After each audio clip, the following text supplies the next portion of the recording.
దేవాలయంలోనికి వస్తూ ఉన్నాడు. ఆయన దేవాలయంలోనికి వచ్చి చేసింది ఏమిటో తెలుసా?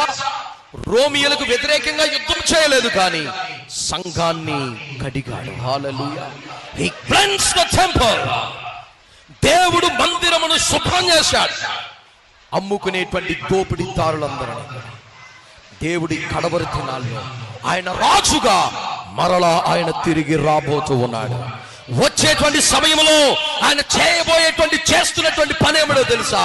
సంఘాన్ని ఆయన కడిగి శుద్ధీకరిస్తూ ఉన్నాడు.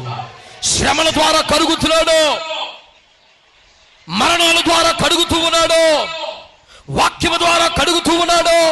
పలు సందర్భాల ద్వారా ఈ కడవరి దినాల్లో ఆ రాజు రాకడ సమయములో సంఘానికి శ్రమ, బయట వారికి కాదు, సంఘానికి శ్రమ రాబోతూ ఉంది.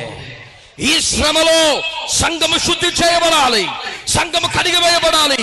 ఎందుకనంటే ఆ సంఘము కొరకు, ఆ వధువు సంఘము కొరకు రారాజు రాబోతూ ఉన్నాడు. హల్లెలూయా, హల్లెలూయా. కనుక దేవుడు మందిరంలోకి వచ్చాడు మట్లాదివారం అని.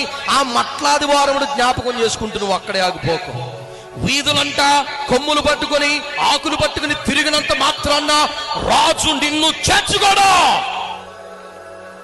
ఆకులు పట్టుకుని తిరగడము కాదు, ఆ విజయానికి సంకేతమైనటువంటి జయ జీవితాన్ని నువ్వు కలిగి ఉండాలి. హల్లెలూయా.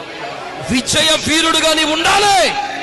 ఆ విజయ వీరుడుగా నువ్వు లేకపోతే, దేవుని కొరకు అవసరమైతే హతసాక్షి అయిపోవడానికి నువ్వు సిద్ధపడాలి.